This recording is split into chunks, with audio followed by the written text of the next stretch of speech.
გისმენთ თბილისის დროით. დიდუბის ბაზრობის მიმდებარედ წერეთლის სკვერში გარევაჭრობის აკრძალვის შემდეგ მერიამ კეთილმოწყობისა და გარემოს დაცვის სამსახურებსა და გამგეობასთან ერთად აღდგენითი სამუშაოები დაიწყო. აღდგენილი იქნება მთლიანად როგორც იყო ადრე, აკაკი ძეგლი ხედავთ როგორ გამოიყურება და მთლიანად ეს ჰექტარი მიწა, 1 ჰექტარი მიწა მოიკირწყლება აქაურობა, შადრევანი აღდგენილი იქნება, სავარძლები, ატრაქციონი დამონტაჟდება და მე მგონია რომ მთლიანად ეს იერსახე შეიცვლის პარკი. თქვენ გახსოვთ რა მდგომარეობაში იყო რამდენიმე წლის წინათ და გახსოვთ ადრინდელი პერიოდი როგორ გამოიყურებოდა აკაკის ძეგლი მისი მიმდებარე ტერიტორიით და მე მადლობა მინდა გადავუხადო ყველას. პირველ რიგში რა თქმა უნდა გამგეობას, სალონებს და საკრებულოს და ყველა იმ პიროვნებას, ვინც ქალაქის მერის გვერდით იდგა. სამუშაოებს მთლიანად თბილისის ბიუჯეტი დააფინანსებს. უკვე არსებობს პროექტიც, თუ როგორი სახე მიეცემა საბოლოო სკვერს. ტერიტორიაზე აღდგება საზაფხულო ღია კაფეებიც. სამუშაოები დაახლოებით 25,000 ლარი ჯდება. პროექტი არის უკვე, რომელზეც იმუშავებს როგორც გამგეობის სტრუქტურები, ესევე ქალაქის დახმარება გვექნება, მთავრობის დახმარება გვექნება და ერთობლივი ძალებით ჩვენ შევძლებთ აი ამ უზარმაზარი ფართის ნახეთ, გახსოვთ რა მდგომარეობაში იყო და დღეს როგორ გვაქვს ეს ბაღი და თვითონ მარტო ბაღის ტერიტორია კი არ მოეწყობა, მოეწყობა მთლიანობაში, ინფრასტრუქტურა იქნება გამართული სვეტაფორებით, დახაზული პარკირების საკითხები მოწესრიგებული, ავტოსატრანსპორტო, ესე ვთქვათ, საცობები აღარ გვექნება და ქალაქის ეს ერთ-ერთი უმძიმესი ინფრასტრუქტურული, ასე ვთქვათ, რაიონი იქნება მოწესრიგებული. თავად გარემოვაჭრეებს, რომლებიც ამ სკვერში იყვნენ განთავსებულნი სავაჭროდ, რამდენიმე სხვა ადგილი დაეთმობათ. ამ გადაწყვეტილებით უკმაყოფილო ადამიანები იმ დღესაც შეხვდნენ დედაქალაქის მერსა და რაიონის გამგებელს. აბსოლუტურად ყველას ჩვენ ტერიტორია შევთავაზეთ, ეხლაც კი თქვენ გახსოვთ 10 დღის უკან ვიყავით ჩვენ რკინიგზის მიმდებარე ტერიტორიაზე, ზევით, გადახურულ შენობაში ვთავაზობთ ადგილს, უკვე 60 ოჯახი დაავაკმაყოფილეთ და შეგვიძლია კიდევ გამოყოთ იქვე 1000-მდე ადგილი, სადაც ეს ხალხი, ვინც ეხლა დღეს გარეთ არიან გამოცვლები, ყველა შევიყვანოთ. დედაქალაქის ცენტრალურ გამზირებზე გადაბელვითი სამუშაოები გრძელდება. თავად პროცესი აუცილებელია როგორც ხემცენარეების სიცოცხლის უნარიანობისთვის, ასევე თბილისში ეკოლოგიური მდგომარეობის გაუმჯობესებისთვის. ასეთი მასშტაბური სამუშაოები ქალაქში 10 წელზე მეტი არ ჩატარებულა. სამუშაოებს თბილისის კეთილმოწყობისა და გარემოს დაცვის სამსახურები ასრულებენ. იმის გამო, რომ წლების განმავლობაში ამის დაფინანსება საკმარისი არ იყო, მართალია ეხლაც მწირი დაფინანსების ფარგლებში, მაგრამ მაინც ვაკეთებთ ამ სამუშაოებს მასიურად ჯერჯერობით ცენტრალურ მაგისტრალებს. წელს ამ სეზონზე ამ სამუშაოების სეზონი გაგრძელდება მარტის თვის პირველი დეკადის დასრულებამდე და დავამთავრებთ ჩვენ მელიქიშვილის გამზირს, ჭავჭავაძის პროსპექტს და ასევე აღმაშენებლის გამზირს. მომავალი წლისთვის კიდე დაგეგმილი არის სხვა პროსპექტები, მათ შორის წერეთლის გამზირიც და მე მგონი კარგ საქმეს და სამუშაოებს ვატარებთ. სამუშაოები ცენტრალური გამზირების გარდა მეორად ქუჩებზეც მიმდინარეობს. მათ რაიონის გამგეობები ადგილობრივი დაფინანსებით ახორციელებენ. დაახლოებით 1 წლის წინ ფრაქცია კონსერვატორები ახალი პროექტით წარსდგა საკრებულოს წინაშე. შეიქმნა ინტერფრაქციული ჯგუფი, რომელშიც გაერთიანდა ყველა ფრაქციის წარმომადგენელი. ამ ჯგუფს დავალებული ჰქონდა მოემზადებინა ძირითადი მიმართულებები თბილისის განათლების სისტემის პროგრამისა და შემდეგ თავად პროგრამაც, რომელიც უნდა ასახულიყო თბილისის ბიუჯეტში.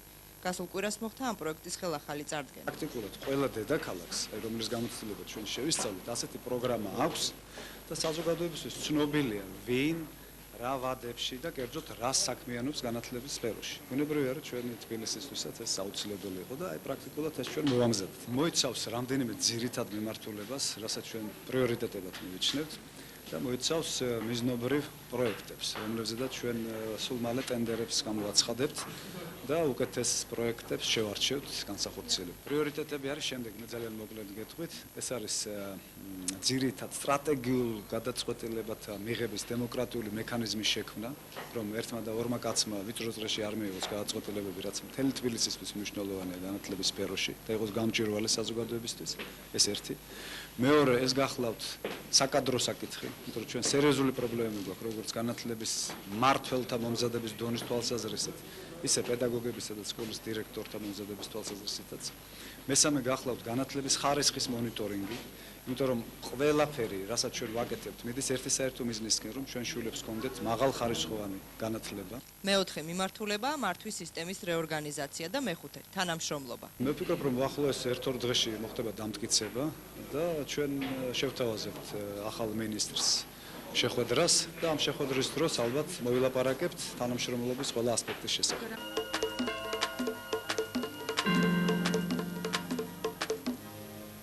გასულ კვირას გალერეა ჰობის კედლებიდან ბრწყინვალე გრაფიკული ნამუშევრები იყურებოდნენ. ამჯერად გრაფიკა. ასე ერქვა გალერეის რიგით 254 გამოფენას. ძირითადი სურვილი იყო დაგვეწყო 20-იანი წლებით, ანუ საუკუნის დასაწყისი და მოსულიყავით დღემდე, რათა ჩვენი საზოგადოებისთვის გვეჩვენებინა რა ხდებოდა ამ გასული საუკუნის მანძილზე ქართულ გრაფიკაში. აქ წარმოდგენილი არიან არა მხოლოდ გრაფიკოსები, არამედ ფერწერლები, რომლებიც გრაფიკაში აქტიურად მუშაობენ და მე ვთვლი, რომ ესეთი საინტერესო სფერო ხელოვნების, როგორც არის გრაფიკა, სამწუხაროდ ცოტა სათანადოდ არ ფასდება ჩვენ საზოგადოებაში და აი ამ გამოფენით ჩვენ გვინდოდა გაგვეღვიძებინა ეს ინტერესი ჩვენ საზოგადოებაში, აი ამ არაჩვეულებრივი მიმართულების, ასე ვთქვათ, ამ ხელოვნების სფეროს მიმართ. კერძო კოლექციებიდან მოტანილი უნიკალური ტილოებით მაყურებელი ნამდვილად კმაყოფილი დარჩა, რადგან აქ წარმოდგენილია გასული საუკუნის დასაწყისიდან დღევანდელ დღემდე შექმნილი გრაფიკული ნაწარმოებები, რომელიც ყველასათვის საინტერესოა.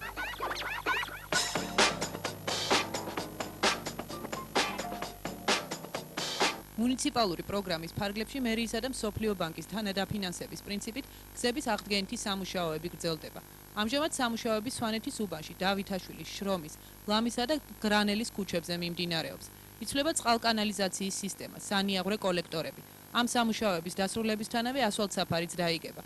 მშენებლობა 980,000 ლარი ჯდება. მოსახლეობა გაუსავლის მდგომარეობაში იყო, მით უმეტეს მიდრის შემდგომ და მე ვფიქრობ, რომ ერთადერთი სწორი გადაწყვეტილება მიიღო ქალაქის მერიამ, როცა დავიწყეთ ჩვენ აი ამ ქუჩებზე კომუნიკაციების შესვლა. ხედავთ, როგორი კომუნიკაცია იყო, უკვე მთლიანად წყობრიდან იყო გამოსული. ჩვენ აქ პეტრე ბაგრატიონის ქუჩა აღვადგინეთ რამდენიმე თვის წინათ, კომუნიკაციები მოიკირწყლა, ასფალტსაფარი დაიგო და ეს სამუშაოები კვლავაც გაგრძელებოდა. სამუშაოები თვენახევარში დასრულდება. როგორც ვარაუდობენ, მუნიციპალური პროგრამის ფარგლებში კიდევ რამდენიმე ქუჩა გაკეთდება.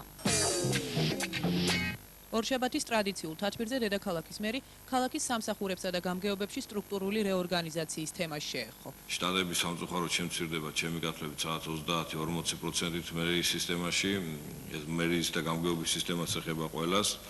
და გამოთავისუფლებული თანხები ღვთისმსხალობით თუ ბიუჯეტის შესრულება უნდა მოახმაროთ, რა თქმა უნდა, იმ კატეგორიას ხალხისა, ვინც დარჩება და ვინც გააგრძელებს მუშაობას მერიის სისტემაში. მაგრამ ატესტაცია უნდა ჩატარდეს, ატესტაცია ჩატარდება მაღალ დონეზე, იქნება ალბათ კაცრი მოთხოვნები, ამ ატესტაციას იუსტიციის სამინისტრო შევაჯერებთ და აქედან გამომდინარე დაიწყება ატესტაციის პირობების ჩამოყალიბება. ბევრი სამსახური სამწუხაროდ აღარ იქნება იმ ფორმით, რა ფორმითაც არსებობდა დღემდე, რომელიც სამსახურიც გამსხვილდება, ზოგიერთი საერთოდ რეორგანიზაციაში წავა, ზოგიერთი სამსახური ლიკვიდაციაში და ასე შემდეგ. რაც შეეხება კადრების განახლებას, ესეც აუცილებელია, საკადრო პოლიტიკა წარიმართა ქვეყანაში, ახალი საკადრო პოლიტიკა, როგორ წარიმართება ქალაქში, ეს უკვე ჩვენზე იქნება დამოკიდებული. ეხლა სხვა გზით მივდივართ. ახალგაზრდა თაობა მოდის, ღმერთის წყალობით უნიჭიერესი ხალხი არიან, ენები იციან, დიპლომები აქვთ აღებული და ასე შემდგომ. მეორე თემა ძველ თბილისში მშენებლობების საკითხს უკავშირდება. ძეგლთა დაცვის დეპარტამენტის პოზიცია ასეთია: გამოცხადდეს მორატორიუმი და ძველ თბილისში ყველა სახის მშენებლობა აიკრძალოს. დედაქალაქის მერი იმ მოსახლეობის პოზიციებს იცავს, რომლებიც ამ უბანში აბსოლუტურად გაუსაძლის პირობებში ცხოვრობენ. მიიყვანოს ის დანგრეული სახლის პატრონი და მიიყვანოს იმ ძეგლთა დაცვაში და უთხრას. დამაფინანსე მე კი ბატონო, არ ვჭირდება არ ძოდელავა, არ ბეგიაშვილი, არ ბეგაშვილი, არ სააკაშვილი არავინ. მე მინდა ვიცხოვრო იმ პირობებში, როგორცია ცხოვრობს თვითონ ის ძეგლთა დაცვის ხელმძღვანელობა. ელემენტარული ყოფილი პირობების შემიქმნით. და არ დაანგრიო და არ ააშენო ისე. მამა დავიძე რამდენი ოჯახი ცხოვრობდა? 32 ოჯახი ცხოვრობდა ერთ ძველ წერტილში. და ეხლა მიდი და უთხარი, იცი რა, შენ ისევ ამ 32 იმაში ოჯახმა ერთ ძველ წერტილში იცხოვრეთ და ქალაქი განაშენიანდეს.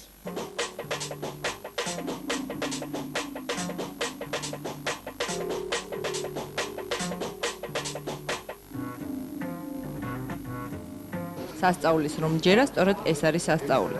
ასე დაიწყო დათო დეფი გოგიბედაშვილმა ჩვენთან საუბარი. საუბარი კი ეხებოდა მის მიერ შექმნილ წიგნს დილა სასწაულების წიგნი.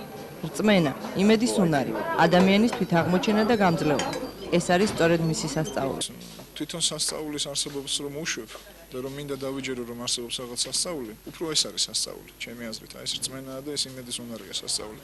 ნუ მგონი რომ ქვეყანათ ერთი სასწაული არსებობს, ეს არის ადამიანის თვითაღმოჩენის უნარი, გამძლეობის უნარი და რწმენა გამარჯვებისკენ. რატო წიგნებს ეს უცნაური გააზრებაა, რადგანაც მე ვთვლი რომ ეს არის შთაგონების ის წამი, რომელიც უკავშირდება ინტიმურობას, უკავშირდება იმ რაღაც საკრალურ ფორმებს, რომელიც ადამიანი მხოლოდ მარტო ეზიარება, მარტო არავის თანდასწრებით. არ შეიძლება რომ ჩვენ როგორც ქალთან რჩებით მარტო, ისე რჩებით ცხოვრებასთანაც მარტო, ხო, ერთი-ერთი. იგივე ხდება წერის დროსაც.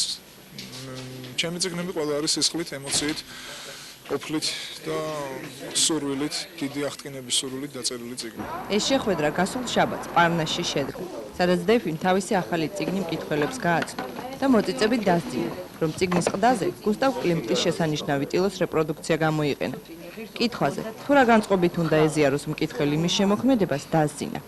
გაიმსჭვალეთ სიყვარულის, იმედის და ნდობის გრძნობით და მიენდეთ ჩემს წიგნს. იქნებ თქვენც იპოვოთ სასწაული.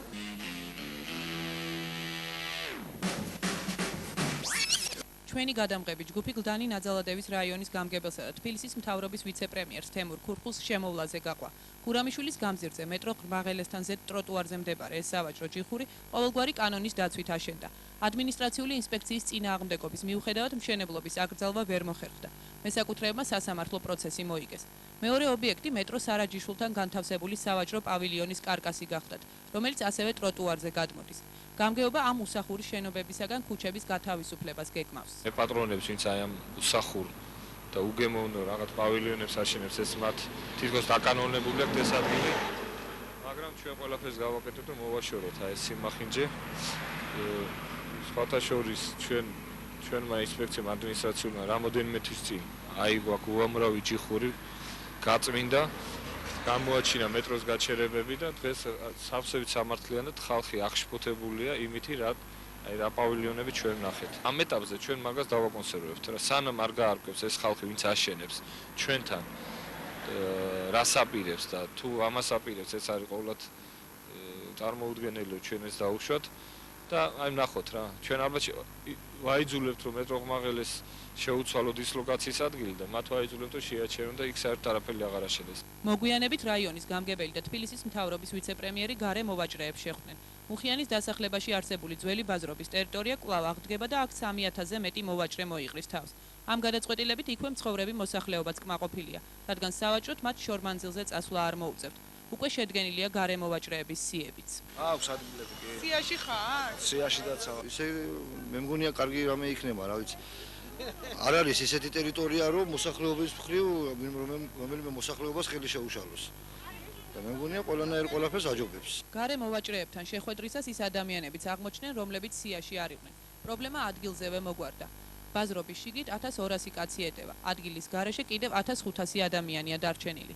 ისინი შეიძლება ბაზრობის გარეთ განთავსდნენ. 1500-მდე კაცი კიდე ითხოვს იქ რომ აი გარეთა ტერიტორია დაიკავონ ამ ბაზრობის და ჩვენ შევხვდით, ჩვენ აღვთქვით, ახლა დღესვე გამოიყოფა რაღაც კომისია, წავიდნენ არქიტექტურაში შესაბამისი წარმომადგენლები გამგეობის და ბაზრობის და ქალაქის ხელმძღვანელობის. არქიტექტურასთან გაარკვევენ თუ ეს ტერიტორია თქვათ ამ ეტაპზე არ არის სადაო, ან არ არის გაყიდული, ან ამ პერსპექტიულ განვითარებაში არ ხდება. ჩვენ მაშინ აუქციონის წესით მე უკვე თვითონ ბაზრობის ხელმძღვანელობა დაიკავონ.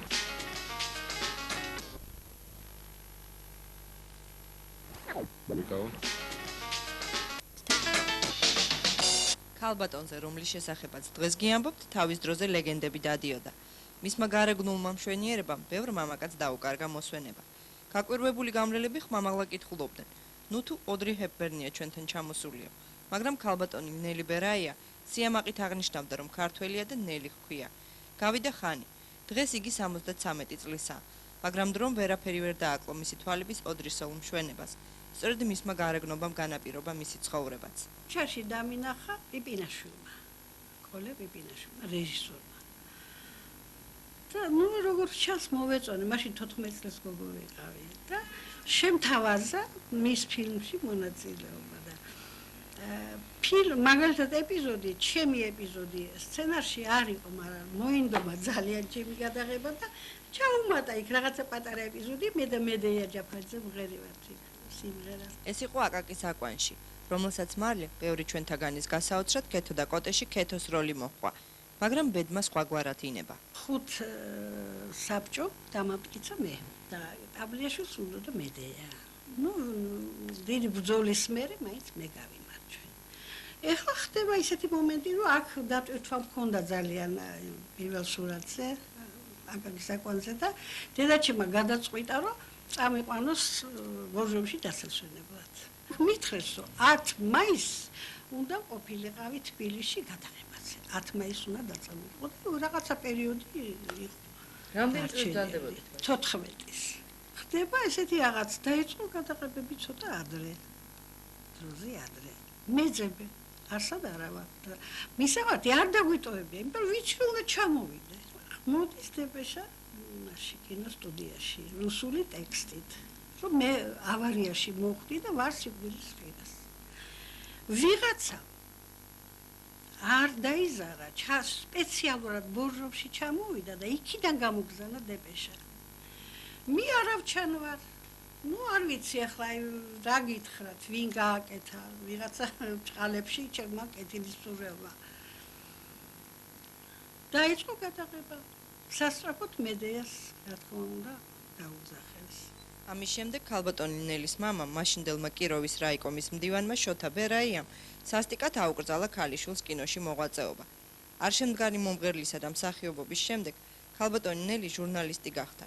ლია ელიევას მეგობარსა და ირაკლი უჩანეიშვილის მეუღლეს ბევრი ამბავი და კურიოზი აქვს გასახსენებელი, რომელთაგანაც ბავშვობის ეპიზოდი ამოარჩია. ცეკა რო იყო ძველი ცეკა, იმის პირდაპირ ცხოვრობდით. და ეზოში დიდი თუთის ხე ქონდა. ჩვენ მოსამსახურეს ჩამოვყავდი ხოლმე ეზოში და როგორღაც დავჭი, იმ თუთის ხე შევსვავდა და დავჭი მარტო რაღაც ალბათ აირბინა სახში თუ რა იყო, არ ვიცი. და ძაღლი ყავდა, ეზოს ძაღლი და ყავდა ლეკვები.